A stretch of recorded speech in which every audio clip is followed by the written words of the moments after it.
fiti ni asese ni din and your friend say mechanic na prophet kumichacha ma sesa me YouTube no ba bia me hwe bia ma change afro and ma ba too much GH hwe na prophet kumichacha me so me hwe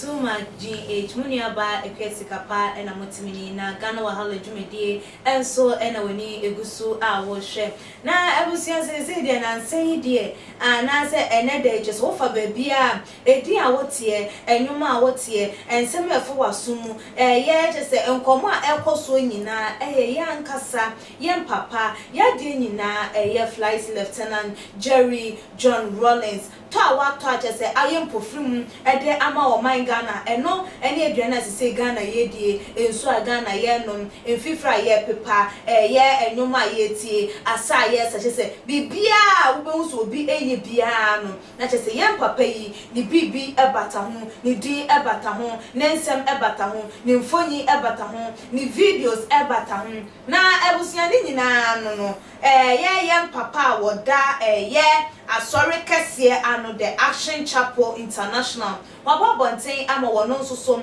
de obetimi aye ede aboa ye papa wanya ne baby former president Vice Lieutenant Jerry John Rollins NSM obetimi aboma sekese ede ama ye papa yi na wono nsoso no wetimi akopimo ewo Abraham Kukumu na enigia ye atenefo anase nyamema enya no wono nsoso etimi enya bi na ye papa echema na se wo yi eda esi wono mu a wono ne nsore ma no Womo bebo mass no ede amano enti wo eje eye Ghana fo nyina nso se yemfa ye hu ememehye eye ne mass a wo bono emu se ne ebe ya eye nyina ye betimi apeye mpapa yi achi krabre ebia na enya isa abre no na ebia busuafo ebe hye se womo ebedi ne na wo tweda na nso so wono de eno na aka na koma se wonye emfa ema eye mpapa wenya eye ne baby eye former president Jerry John Rollins na Archbishop Nicholas Duncan William eden nsem no etu edwane ne watwro letter ten ede free na kache a wode ababeto abonten a wo twemu sem obi a emboa sene ebe ya papa ni wuo no ebetimi aye kama na se ni wuo achi no yente nsembo ni bia na wo describe the late president sem wo yo obi a na chese wodi mu oyo obi a na obo ne homoden odo se enkrofo ka ne won se enkrofo aye nyoma bi anasem nyoma bi wo hono ma na penso na amreso esisi ye na nso eno ensi ne kwan the fact se wetimi anya the age 70 na tere crampo assign ababeka ho no na chese nhira nigie mpeda kasiye eno ntino eni kwase Ghana fo eni wiasefo yetimi ebobo eho na ne description awode ema ye papa no ebi eni wase. Our late president was a leader who did greatly and will never be among those cold and timid, so who neither know great defeat or victories. We ene someone what they ema yam papa na ebiom so watch so ebiom sem our late president was to focus on good things, and he did many things contribution to the growth of the country. Na just say oboa ye ema o maino etimi den etu empon ye nyoma bebre enti na hu behia se ne yire a waja no wonum papa ma me sorry na nakuna du ajeman ene nkwada enan ya waja wo mu ewatwem wontimi enja wo mu ayimu anaso wontimi yi wo mu emu enu nti wahye eda ede esi oha onomo ese Monday on the 16th of November Ghana fo nyina ememepiemu ewo na sorry Action Chapel na ne wo mu emfa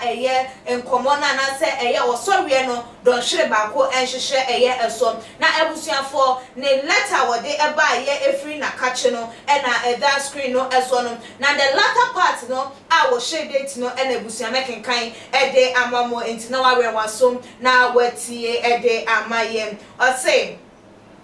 I respectfully ask that in memory of the late President Jerry John Rawlings, that you join me and the Action Chapel network of churches worldwide in a day of memorial and corporate prayer on Monday, 16th November from 12 noon to 1 p.m. GMT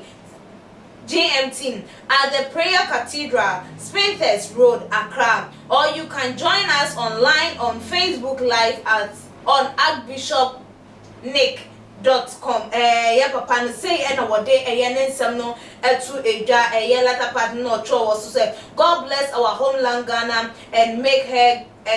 great and strong, and it was sign ye a day a can ho e de Ghana for say wo yi a dabi say e de so ama ye man penya wanya ne baby airport flight Lieutenant Jerry John Rawlings na abusuan for say the papa ese no na say oh yeah let any ba bonten e be to Ghana for do na abona baso ye say oh aya de enya sofo bia na betimi ayi sa e odo na dia na so wa che odo bi say ama ye papa na so watimi aye dia nyame ehwa no na so wa wonim say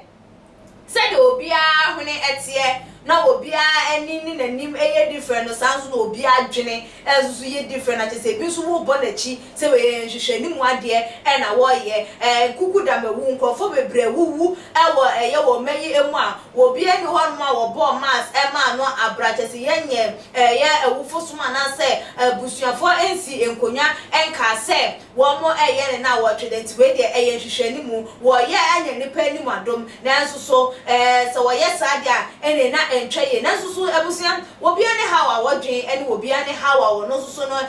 nyame ene ne kasa na se ne ode ne nyoma ACFM enti won so hwe se de papa di ne nsamato eja na hu hia so obeba abonten abe announce se oye program bi se jama former president Jerry John Rawlings anase na nke wo se wone ne nsori ma no nka won mo anhye won kokwamu na won mu endi won mu edwuma we dem to edema mu se won so betimi de wadwen tre no aba otuma GH your comment section na wa like no follow yen na ebie mu nso so no wa share ede ama afoforo reading ede ekriesi kapa dasene yebesane hia.